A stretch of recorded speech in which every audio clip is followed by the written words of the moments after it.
Hi everybody, कैसे हैं आप लोग। सपना ऑफिसर बनने का, लेकिन मेहनत करनी है आधे घंटे की। ये पॉसिबल है क्या? जब सपना ऑफिसर बनने का है तो मेहनत भी पूरी करनी पड़ेगी, और इसीलिए हम लेकर आए हैं आपके लिए ये अनोखा सीरीज, जहां पे हर एक्ट को बिल्कुल डिटेल में समझाया गया है। हो सकता है बीच में आप बोर हो जाएं, लेकिन तब याद कीजिएगा कि ये पढ़ने के बाद आप बनने वाले हैं एक ऑफिसर, और तब आपको ये बोरिंग सफर भी बहुत इंटरेस्टिंग लगने लगेगा। चलिए शुरू करते हैं। सेक्शन 10 तक ऑलरेडी हम पढ़ चुके हैं, है ना। जिन्होंने नहीं पढ़ा है, प्रीवियस लेक्चर्स देख लीजिए, वहां पे आपको पूरा जो डिटेल्ड रिवीजन है, डिटेल्ड पूरा एनालिसिस है, वो आपको मिल जाएगा। आज हम शुरू करने वाले हैं सेक्शन 11 से, of the industrial dispute act. Industrial dispute act, also known as the bible of the labour laws, बहुत इंपॉर्टेंट है, इसलिए इसको बहुत डिटेल में कवर करना जरूरी है। और जैसा कि आप देखेंगे कि एक लेक्चर में 2 या 3 सेक्शंस कभी कभी कवर हो रहे हैं, बिकॉज दो सेक्शंस आर वेरी वास्ट, बहुत ज्यादा लंबे हैं। ठीक है, और उसकी क्लैरिटी होना आपके लिए बहुत जरूरी है। आप चाहें तो स्पीड अप करके देख सकते हैं, बट देखिएगा पूरा, क्योंकि एक छोटा सा इग्नोरेंस आपके वो जो सपना आपने देखा है ना, जहां पे 8-10 लाख की जनता है, उस सपने से कहीं आपको दूर ना कर दे। तो चलिए शुरू करते हैं। आते हैं सेक्शन 11 पे। बेटा, अभी तक हमने क्या क्या पढ़ा है? तो हमने डेफिनेशंस के बारे में पढ़ा, हमने कंसिलिएशन ऑफिसर के बारे में पढ़ा, we studied about labour courts, tribunals, national tribunal, है ना। अब हम पढ़ेंगे कि जो कंसिलिएशन ऑफिसर हैं, या बोर्ड हैं, या कोर्ट्स हैं, या ट्राइब्यूनल्स हैं, तो ये कौन सा प्रोसीजर फॉलो करते हैं, या इनके क्या क्या पावर्स हैं, ये सारा हम इस सेक्शन में देखने वाले हैं। तो चलिए शुरू करते हैं। Coming to section 11 part 1। Section 11 part 1 कहता है कि जो प्रोसीजर होगा बेटा आर्बिट्रेटर का। अब आर्बिट्रेटर कौन है, आर्बिट्रेशन क्या है, ये सारा कुछ हम प्रीवियस सेक्शन में पढ़ चुके हैं। And I would really like to appreciate Shubham, जो सारे क्वेश्चंस का आंसर बहुत प्रॉपरली देते हैं। और मैं चाहूंगी कि और सब जो ये लेक्चर सीरीज को फॉलो कर रहे हैं, वो लोग भी उतने ही एक्टिवली पार्टिसिपेट करो बेटा, क्योंकि एक छोटा सा आंसर करना भले बहुत छोटी सी चीज लगेगी आपको, लेकिन जब एग्जाम में वो क्वेश्चन आएगा ना, तो आपको वो बहुत अच्छे से याद होगी। ठीक है, तो ही इज एन एग्जाम्पल, और मुझे लगता है कि इतनी सीरियसली वो पढ़ेंगे तो बहुत जल्दी अपने सपने को पूरा करेंगे। चलिए आते हैं प्रोसीजर पे। तो कहता है कि प्रोसीजर जो है वो आर्बिट्रेटर का है ना, आर्बिट्रेशन ऑलरेडी हम पढ़ चुके हैं। तो आर्बिट्रेटर का जो प्रोसीजर है, वो अगर अथॉरिटीज को जैसा लगता है, ठीक है, सिविल कोर्ट का प्रोसीजर फॉलो करना है, ये तो हम पहले ही पढ़ चुके थे। अथॉरिटीज में कंसीडर फिट, जैसा उनको सही लगता है वैसा वो उनके पास लिबर्टी होती है कि थोड़ा सा वो क्या कर सकते हैं, इसको थोड़ा सा अपने हिसाब से मोल्ड कर सकते हैं, डिपेंडिंग अपॉन द सिचुएशन। ठीक है, चलिए पार्ट 2 क्या कहता है। पार्ट 2 कहता है कि अ कंसिलिएशन ऑफिसर या फिर बोर्ड मेंबर, ठीक है, बोर्ड ऑफ इंक्वायरी है हमारा, तो कंसिलिएशन ऑफिसर या कोई बोर्ड ऑफिसर एक रीजनेबल नोटिस दे सकता है। He can give a reasonable notice, और रीजनेबल नोटिस दे करके किसी भी प्रेमाइसिस में एंटर कर सकता है, किसी भी प्रेमाइसिस में एंटर कर सकता है, ताकि वो अपनी तफ्तीश को कर सके, ताकि वो सारी चीजों को अच्छे से जांच सके। इसके लिए रीजनेबल नोटिस देके वो किसी भी प्रेमाइसिस में आराम से एंटर कर सकता है। क्लियर है? चलिए इसका पार्ट 3 क्या कहते हैं। पार्ट 3 कहता है कि हर बोर्ड या कोर्ट, कोर्ट में कौन कौन सा हो सकता है बेटा, लेबर कोर्ट हो सकता है, ट्राइब्यूनल हो सकता है, और नेशनल ट्राइब्यूनल हो सकता है। उसमें पावर्स कैसी होंगी भाई? तो पावर्स होंगी सिविल कोर्ट जैसी, यानी सिविल कोर्ट को जो जो पावर होती है, वो सारी पावर जो है वो बोर्ड या कोर्ट में होंगे। अब ये सिविल कोर्ट की क्या क्या पावर होती है, तो ये मेंशन्ड है हमारा सीपीसी में, सीपीसी 1908 में, यानी कोड ऑफ सिविल प्रोसीजर। इसमें मेंशन्ड है कि सिविल कोर्ट को क्या क्या पावर्स होती हैं, और वही सारी पावर्स यहाँ पे भी होती हैं। तो क्या क्या मेनली है बता देती हूं मैं। तो पहला क्या है भाई, कि किसी भी पर्सन को बुलाना, किसी भी पर्सन को बुलाना, उसको एग्जामिन करने के लिए कि वो सही बोल रहा है कि नहीं बोल रहा है, उसको एग्जामिन करने के लिए ये पावर है। डॉक्यूमेंट्स के लिए डॉक्यूमेंट्स बुलवाना, ठीक है, डॉक्यूमेंट्स और मटेरियल ऑब्जेक्ट्स जो हैं, जितने भी डॉक्यूमेंट्स हैं, फाइल्स है, रिपोर्ट्स है, उन सबको बुलाना, ताकि एक प्रॉपर एनालिसिस हो सके। ये भी पावर किसका है भाई? तो बोर्ड और कोर्ट का है, जो कि सिविल कोर्ट का भी पावर होता है। ठीक है, उसके बाद और क्या है, विटनेस को एग्जामिन करना, एग्जामिनिंग ऑफ विटनेस। ठीक है। और भी कुछ अगर उनको जरूरी लगता है, अदर मैटर्स जो उनको जरूरी लगता है, वो सारी चीजें ये यहाँ पे कर सकते हैं, जो कि एक सिविल कोर्ट कर सकती है। वही सारी चीजें, वही सारे पावर्स इनके पास भी है। इसलिए इनका जो अवार्ड जो ये दे रहे हैं वो किसी कोर्ट, किसी अथॉरिटी से कम नहीं है।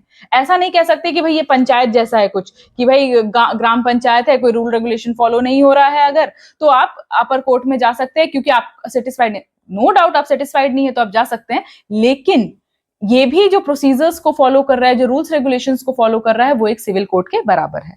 ठीक है, चलिए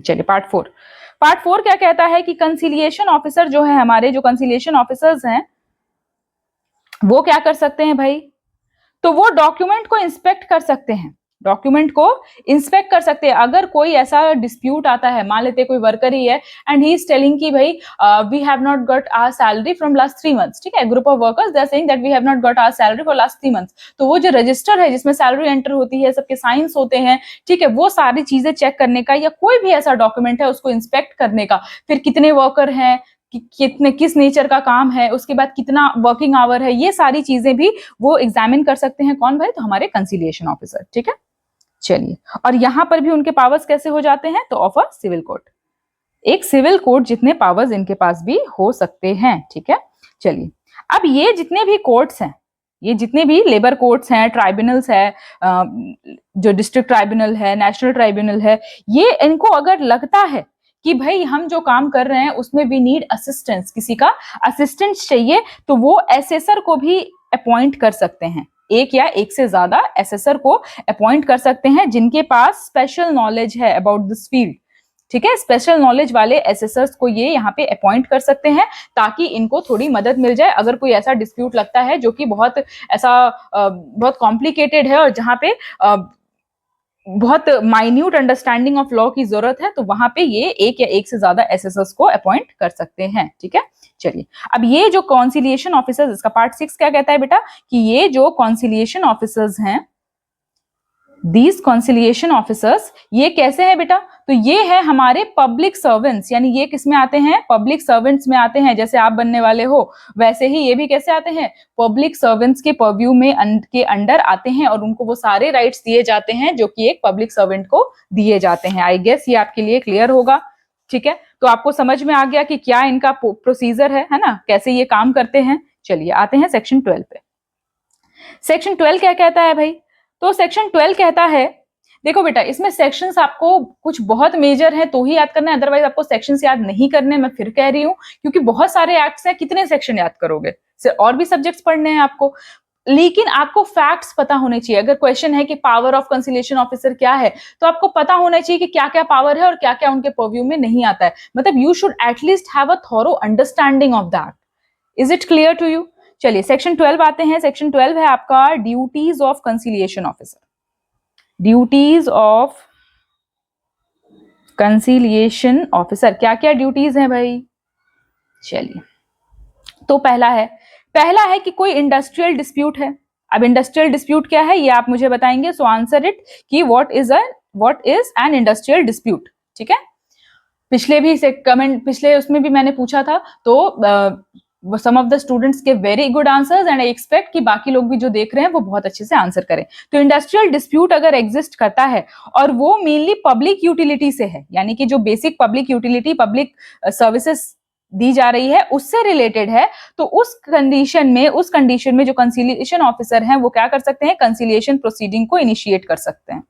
he can initiate conciliation proceeding, क्योंकि पब्लिक यूटिलिटी सर्विसेज जो होते हैं ना बेटा, पहले हम पढ़ चुके हैं, है ना। I have given you a list of public utility services, जैसे मैं दिखा देती हूँ आपको, क्योंकि जिन्होंने इसी सेशन से पढ़ना शुरू करा है जिन्होंने, तो वो क्या है कि कहाँ है, हाँ, तो वो क्या है कि उनको ये नहीं होना चाहिए कि भाई हमने पहले, मैम बोल तो रही है पहले पढ़ा है, पर पहले है कि नहीं है, यही कहीं पर है। ठीक है, कहीं पे मैंने मेंशन किया है a list of public utility services, और शेड्यूल में भी मेंशन्ड है। ठीक है, तो मैं आपको एंड में भी ये बता दूंगी। ठीक है, चलो, क्योंकि अभी ढूंढूंगी मैं तो बहुत टाइम लग जाएगा, because this is a very big document I have made based on the notes.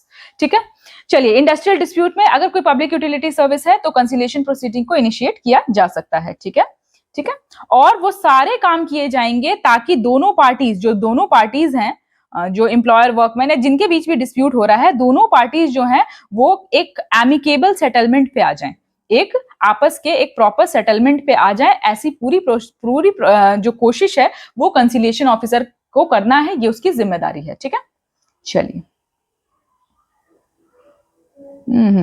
हाँ, तो सेकंड क्या कहता है? सेकंड कहता है कि भाई पूरी कोशिश ऐसी करनी है ताकि दोनों पार्टी जो है वो एक एमिकेबल सेटलमेंट पे आ जाए। पार्ट थर्ड क्या कहता है बेटा? ये करने के बाद एक रिपोर्ट सेंड करनी है। किसको करनी है भाई? तो एप्रोप्रिएट गवर्नमेंट को करनी है, जो भी वहां का एप्रोप्रिएट गवर्नमेंट है, डेफिनेशन में हमने पढ़ा है, तो उस एप्रोप्रिएट गवर्नमेंट को एक रिपोर्ट सबमिट करनी है। ठीक है, उसके साथ साथ मेमोरेंडम ऑफ सेटलमेंट भी आपको भेजना है। ठीक है, रिपोर्ट भेजनी है प्लस मेमोरेंडम ऑफ सेटलमेंट भेजना है। किसको भाई? तो एप्रोप्रिएट गवर्नमेंट को भेजना है, ताकि ये ना लगे कि कंसिलिएशन ऑफिसर ने कुछ फोर्सफुल किया है, फोर्सफुली उनको दबाव डाल करके कुछ मनवाया है ना। दोनों ने या दोनों पार्टीज ने अपनी आपसी मर्जी से ये चीज साइन करी है, ये इसका प्रूफ एप्रोप्रिएट गवर्नमेंट के पास होना चाहिए, ताकि कल को कोई भी ऐसा डिस्प्यूट होता है इससे रिलेटेड, तो फिर क्या है कि क्योंकि वो पब्लिक सर्वेंट है, उनको एक पब्लिक पर्व्यू में होकर काम करना है ना, और इस चीज का ध्यान हर ऑफिसर को रखना चाहिए। चलिए, पार्ट 4। अगर कोई सेटलमेंट, अगर सेटलमेंट हो गया तो एक रिपोर्ट भेज देंगे, मेमोरेंडम ऑफ सेटलमेंट भेज देंगे। अगर सेटलमेंट हुआ ही नहीं, यानी कि ये जो सेटलमेंट की प्रोसेस की बात की जा रही है ये हुआ ही नहीं है, this settlement hasn't taken place, फिर क्या? तो फिर इनको क्या करना पड़ेगा? एक पूरा रिपोर्ट भेजना पड़ेगा कि कौन कौन से स्टेप लिए गए हैं, कौन कौन सी चीजें कोशिश की गई है, लेकिन फिर भी पार्टीज जो है वो एक सेटलमेंट पे नहीं आ रही है, और क्या रीजंस हैं उसके, है ना। क्योंकि जाहिर सी बात है कि I am the conciliation officer और मेरे सामने दो पार्टीज बैठी हैं, तो जाहिर सी बात है मैं क्या करूंगी? मैं आपसे पूछूंगी ना कि भाई आप सेटल हो, आप मतलब एग्री कर रहे हो कि नहीं, आप एग्री कर रहे हो नहीं कि नहीं, और अगर नहीं कर रहे हो तो क्यों नहीं कर रहे हो, उसका कुछ रीजन होगा, ये थोड़े मेरा मन नहीं कर रहा है। क्योंकि बेटा ये कोई छोटे ऐसे गली मोहल्ले वाले डिस्प्यूट नहीं है कि मतलब इलॉजिकली चले, है ना। होता ना गली मोहल्ले में डिस्प्यूट है, क्यों भाई? तो वही हमारे घर के बाहर पानी फेंक दिया, बारिश भी होगी तो भी तो पानी फेंकेंगे, बट क्या है कि उनका चल रहा है, तो वैसा डिस्प्यूट नहीं है ये। This dispute is of a mass level, of a big level, और यहाँ पे बहुत सारे लोगों की लाइफ इफेक्ट हो रही है, बहुत सारे लोगों के राइट्स इफेक्ट हो रहे हैं ना। तो उस कंडीशन में क्या है कि अगर कोई सेटलमेंट नहीं, अगर किसी सेटलमेंट पे हम नहीं पहुंच पाए हैं, तो हमको तो कंसिलिएशन ऑफिसर को एक रिपोर्ट तो भेजनी पड़ेगी ना कि क्यों नहीं पहुंच पाए, इतनी मेहनत करी, इतनी कोशिश करी, तो क्या कोशिश करी? ऐसा थोड़ी है कि एक सिटिंग बैठाया और कहा कि चलो नहीं समझ में आ रहा है, जाओ उठ के जाओ यहाँ से। क्योंकि ये कोई छोटा मोटा घरेलू डोमेस्टिक जो इश्यूज है वो नहीं है, this is a very big issue. ठीक है, चलिए, तो ये रिपोर्ट आपको भेजनी पड़ेगी। कब तक भेजनी पड़ेगी भाई? तो आपको 14 डेज तक भेजनी पड़ेगी। मैक्सिमम टेनर कितना दिया गया है इसमें? तो मैक्सिमम टेनर दिया गया है 14 डेज। 14 डेज तक आपको ये भेजना पड़ेगा सामने वाले को मतलब एप्रोप्रिएट गवर्नमेंट को, कि भाई अगर हो गया तो ठीक है, तो भी भेजना पड़ेगा 14 डेज या उससे कम में, और अगर नहीं हुआ तो भी क्यों नहीं हुआ वो सारे रीजन के साथ आपको 14 डेज के अंदर भेजना पड़ेगा।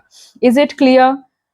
अगर अगर ऐसा है कि अगर रिपोर्ट का सबमिशन, ये तो 14 डेज लिमिट है, ठीक है, लेकिन कभी कभी क्या होता है कि कुछ सिचुएशंस ऐसे होते हैं, कुछ ऐसा रिपोर्ट जब बनाने बैठे या कुछ हुआ तो पार्टीज जो है, क्योंकि बहुत सारे लोग इन्वॉल्व होते हैं ना, तो कभी कभी ऐसा डिले हो जाता है। ठीक है, तो अगर दोनों पार्टी ने राइटिंग में दे रखा है कि भाई हमारा कुछ इशू हुआ है जिसके कारण हम अब और डिस्कशन चाहते हैं, तो इस कंडीशन में इस 14 डेज को एक्सटेंड किया जा सकता है, कैन बी एक्सटेंडेड। पर कब? कंडीशन क्या है? राइटिंग में होना चाहिए। किससे भाई? तो बोथ द पार्टीज से। राइटिंग में होना चाहिए, और किससे होना चाहिए? तो बोथ द पार्टीज से, कंसेंट से राइटिंग में होगा, तभी जाकर के ये 14 दिन बढ़ सकता है, अदरवाइज नहीं बढ़ेगा। ठीक है, चलिए, ये आपका हो गया ड्यूटीज ऑफ कॉन्सिलिएशन ऑफिसर। अब हम पढ़ेंगे section 13, duties of board. Board की क्या ड्यूटीज है भाई? Duties of board. बोर्ड यानी आपका जो भी बोर्ड ऑफ इंक्वायरी वगैरह सेट होती है, तो वो सारे बोर्ड्स जो हैं उसकी क्या ये है। तो चलिए पार्ट फर्स्ट में आते हैं। इसमें भी सेम है बेटा, जो कंसिलिएशन ऑफिसर की जिम्मेदारी है वही बोर्ड की भी जिम्मेदारी है। पहला क्या है कि सेटलमेंट कराने की कोशिश करेंगे, ठीक है, और एक फेयर और एमिकेबल सेटलमेंट के लिए, फेयर एंड एमिकेबल सेटलमेंट के लिए जो भी कोशिश करनी चाहिए वो सारी कोशिश को इन्हें करना पड़ेगा। ये एक पहली ड्यूटी है बोर्ड की। ठीक है, चलिए, इसमें भी वही है कि क्या करना पड़ेगा? रिपोर्ट भेजनी पड़ेगी, है ना। किस किस चीज के साथ भाई? तो आपको क्या भेजना पड़ेगा भाई? तो आपको रिपोर्ट भेजनी पड़ेगी और मेमोरेंडम ऑफ सेटलमेंट भेजना पड़ेगा, मेमोरेंडम ऑफ सेटलमेंट भेजना पड़ेगा, ठीक है। चलिए थर्ड पार्ट क्या है, अगर सेटलमेंट नहीं हुआ है, वही सेम सेम सेम है सब, अगर सेटलमेंट नहीं हुआ है तो उस केस में हम क्या करेंगे, उस केस में भी हम रिपोर्ट भेजेंगे कि भाई क्यों सेटलमेंट नहीं हो रहा है ना, वो सारी चीजें भी क्या है, बोर्ड की जिम्मेदारी है। तो जो कंसिलिएशन ऑफिसर की जिम्मेदारी है वही बोर्ड की जिम्मेदारी है, ठीक है। और क्या है, इसके अपने रिकमेंडेशंस भी भेजेंगे कि क्या हम और कर सकते हैं और क्या इसमें अप्रोप्रिएट गवर्नमेंट का सपोर्ट चाहिए ताकि हम एक सोल्यूशन पे पहुंच जाए। क्योंकि बेटा ये डिस्प्यूट है, डिस्प्यूट होता है ना, तो किसी भी फैक्ट्री में या किसी भी इंडस्ट्री में जब डिस्प्यूट होता है ना, तो बहुत ज्यादा काम हैम्पर होता है, और वो काम हैम्पर करना कोई भी नहीं चाहेगा, क्योंकि बहुत ज्यादा नुकसान होगा उससे, तो कोई भी नहीं चाहेगा। वर्कर्स हैं, अगर वर्कमैन है तो क्या उनका नुकसान नहीं हो रहा है, वो भी तो काम नहीं कर रहे हैं ना। तो कभी भी एप्रोप्रिएट गवर्नमेंट या कोई भी ऑर्गेनाइजेशन ये नहीं चाहेगी कि ऐसा कुछ सिचुएशन आए, इसीलिए इसको जल्दी से जल्दी रैप अप करने का, जल्दी से जल्दी बाइंड अप करने का ऑर्डर होता है, ठीक है। चलिए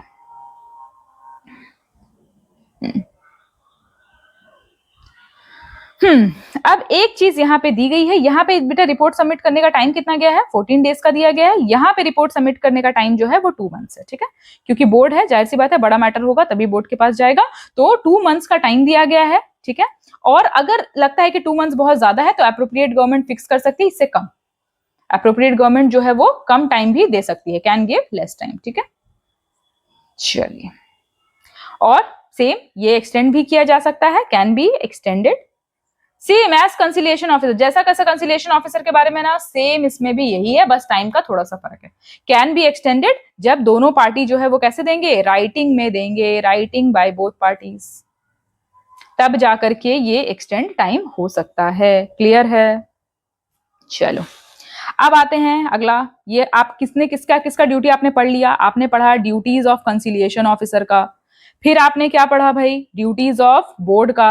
अब यहां से भी अगर सेटिस्फाइड नहीं है तो कहां जाएंगे भाई, कोर्ट में जाएंगे। तो अब ड्यूटीज ऑफ कोर्ट क्या है, ड्यूटीज ऑफ कोर्ट, चलिए देखते हैं क्या है ड्यूटीज ऑफ कोर्ट। तो सेम कह रहा है कि क्या कर सकते हैं, इंक्वायर करना है उनको मैटर में, ठीक है, और ऑर्डर देना है, और रिपोर्ट, इसको भी रिपोर्ट देना है कोर्ट को भी, क्योंकि बड़ा मैटर है, कोर्ट को भी रिपोर्ट देना है। कितने टाइम में, तो देना है भाई 6 मंथ्स में। तो ध्यान रखिएगा, conciliation officer 14 days, board 2 months and court 6 months, ठीक है, उससे ज्यादा नहीं, ठीक। चलिए अब देखिए, जो भी लेबर कोड्स हैं वगैरह, जो भी बेटा लेबर कोड्स हैं, ठीक है, ये आता है सेक्शन आपका 15 में, ठीक है, 15 सेक्शन 15 है में जो भी लेबर कोर्ट्स हैं या ट्राइब्यूनल्स है, ठीक है, चाहे वो डिस्ट्रिक्ट हो चाहे वो नेशनल ट्राइब्यूनल हो, वो अपना प्रोसीडिंग बहुत फास्ट करेंगे, ठीक है, ठीक है, बहुत ज्यादा अपनी प्रोसीडिंग को फास्ट करेंगे, यानी कि अपनी प्रोसीडिंग को फास्ट प्रोसीडिंग्स करेंगे। ये नहीं कि सालों साल चल रहा है, क्योंकि किसी के राइट्स वायलेट हो रहे हैं, इस चीज का ध्यान देना है। तो अपने प्रोसीडिंग को बहुत ज्यादा ये क्या करेंगे, फास्ट करेंगे, और उसके बाद अपना जो रिकमेंडेशन है वो बिल्कुल फटाफट से क्या करेंगे, अपना जो अवार्ड है वो मतलब कि अपना अवार्ड जो है वो दे करके डायरेक्ट एप्रोप्रिएट गवर्नमेंट को अप्रोच करेंगे, यानी एप्रोप्रिएट गवर्नमेंट को तुरंत के तुरंत ये क्या करेंगे, सेंड कर देंगे, ठीक है। यानी कि ये रिकमेंड किया गया है, देखो टाइम लिमिट नहीं दिया गया है, क्योंकि हो सकता है कुछ ऐसा अनवांटेड वो आ जाए, ठीक है, पर कहा गया है कि भाई आपको डायरेक्शन दिया गया है कि आपको प्रोसीडिंग जो करनी है वो बिल्कुल क्विकली करनी है, ठीक है, बिल्कुल क्विकली करनी है, और उसके बाद फिर आपको ये एप्रोप्रिएट गवर्नमेंट को ये रिपोर्ट भेजनी है कि हमने क्या अवार्ड दिया है, ठीक है। चलिए अब हम बार बार अवार्ड रिपोर्ट इन सब की बात कर रहे हैं, बार बार कह रहे हैं कि भाई अवार्ड देंगे, रिपोर्ट देंगे, तो क्या ट्रॉफी देंगे, तो क्या है भाई ये, तो ये बेटा एक फॉर्म साइन होता है, ठीक है, फॉर्म ऑफ रिपोर्ट और अवार्ड, ये है आपका सेक्शन 16 में।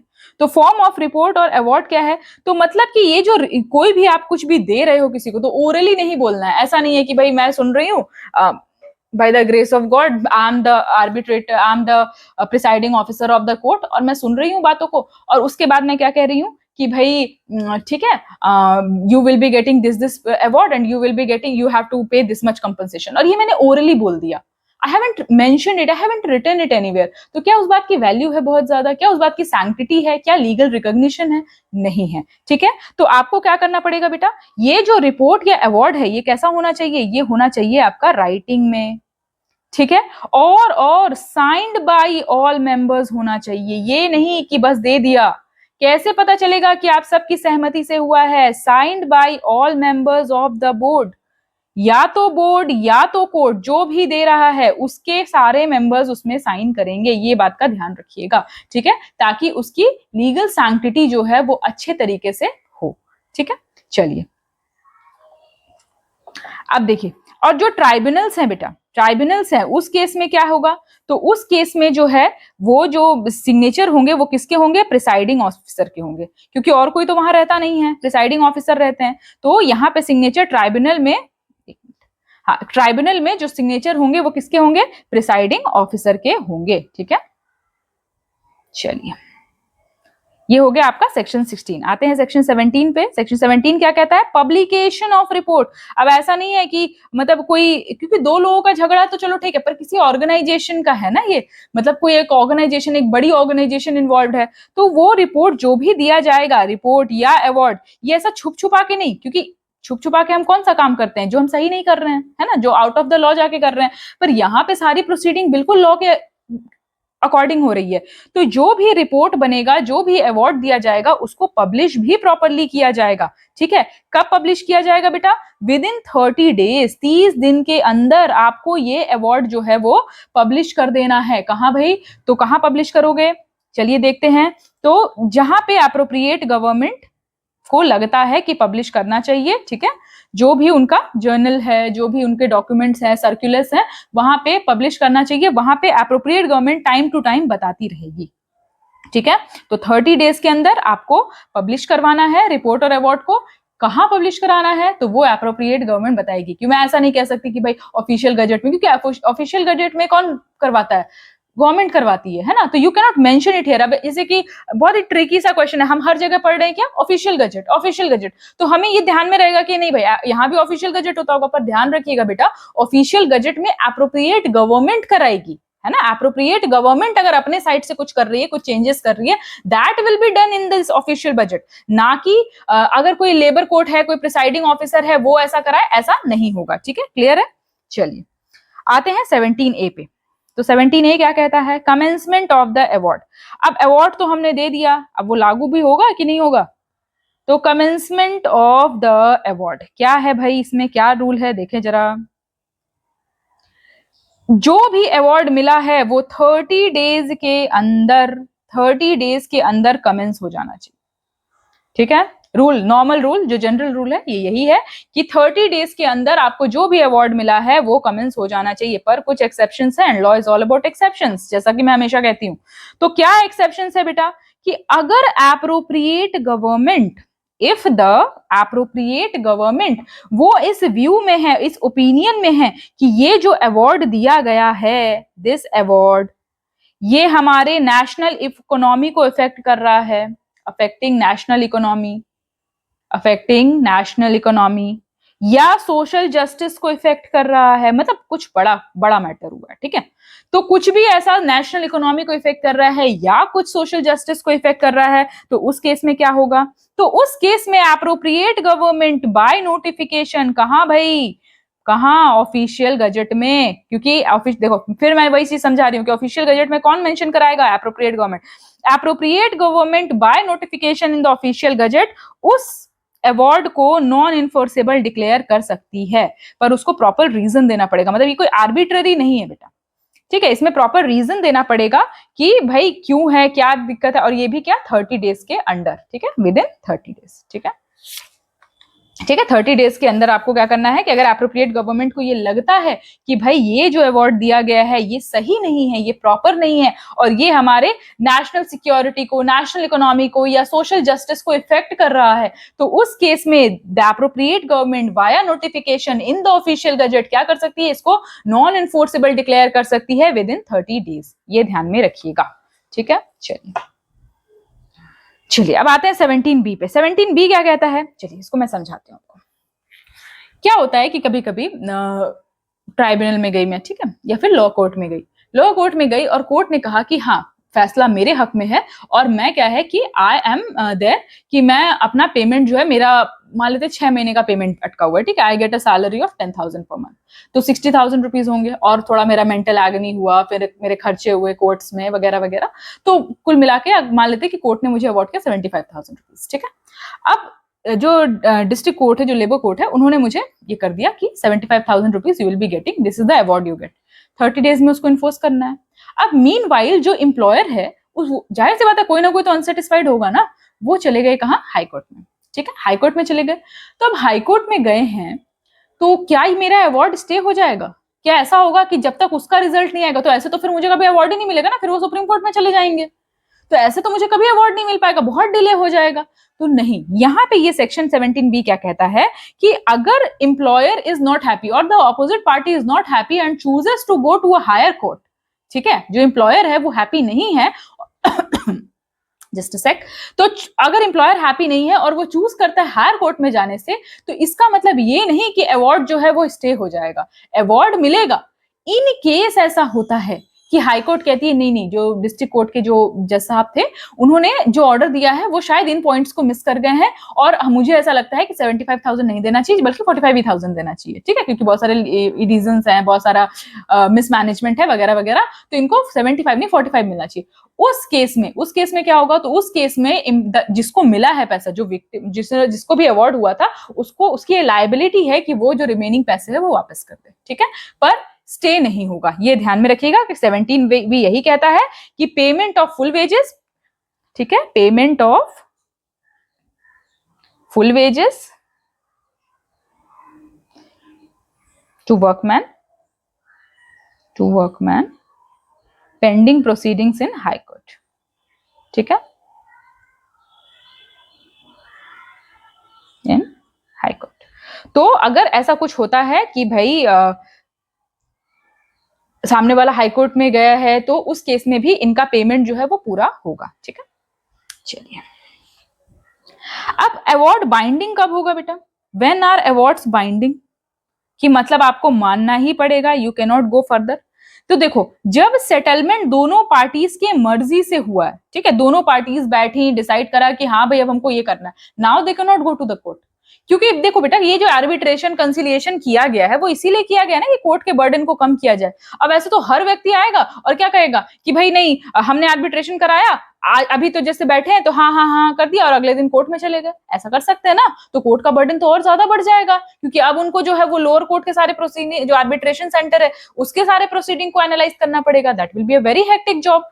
तो इस केस में क्या किया गया है, कहा गया है कि सेटलमेंट अगर दोनों के म्यूचुअल कंसेंट से आया है तो उस केस में वो किसके लिए होगा, वो उनके लिए बाइंडिंग होगा, ठीक है, ठीक है। किस पे बाइंडिंग होगा भाई? तो जितने भी पार्टीज हैं जो उसमें इन्वॉल्व थे, जितने भी पार्टीज हैं जो कि इंडस्ट्रियल डिस्प्यूट में हैं, उनके लिए ये क्या होगा, बाइंडिंग होगा। और किसके लिए बाइंडिंग होगा, तो देखते हैं। चलिए, तो और किसके लिए बाइंडिंग है बेटा? तो और बाइंडिंग है ये किसके लिए, और उतने जितने लोग जिनको भी समन किया गया है, अदर पार्टीज जो इसमें नेसेसरी एलिमेंट है जिनको समन किया गया था, उनके लिए भी, अगर वो भी इससे इफेक्टेड है तो वो भी उनके लिए क्या होगा, ये बाइंडिंग होगा, ठीक है। कोई भी एम्प्लॉयर है, ठीक है, अगर ये डिस्प्यूट एम्प्लॉयर एम्प्लॉय के बीच में है तो कोई भी एम्प्लॉयर है, एम्प्लॉयर नहीं है तो उसके जो एयर्स हैं, ठीक है, उसके जो एयर्स हैं, उसके जो सक्सेसर्स हैं, जो कि रिस्पॉन्सिबिलिटी ले रहे हैं, उनके लिए भी ये बाइंडिंग होगा, ठीक है। जितने भी वर्कर्स हैं, वर्कमैन हैं, अगर उनसे रिलेटेड है, तो जितने भी वर्कमैन हैं, मान लेते हैं कोई डिसीजन आया कि नहीं भाई कम सैलरी को लेकर के था इशू, ठीक है, बहुत कम है अगर, और सैलरी 2,000 बढ़ गई, तो वो क्या एक इंसान की बढ़ेगी, सबकी, मतलब जितने भी लोग हैं उनके जो इससे इफेक्टेड हैं वो सब इसके पार्ट में होंगे, ठीक है, इसके हिस्से में आएंगे। कुछ भी ऐसा नहीं है जो इसको एग्जेम्प्ट करेगा, ठीक है, जो जो भी इसमें इन्वॉल्व है वो सब इसमें इंक्लूड होंगे, ठीक है। चले आते हैं सेक्शन 19। सेक्शन 19 क्या कहता है? Period of operation of settlement, period of operation of settlement and awards.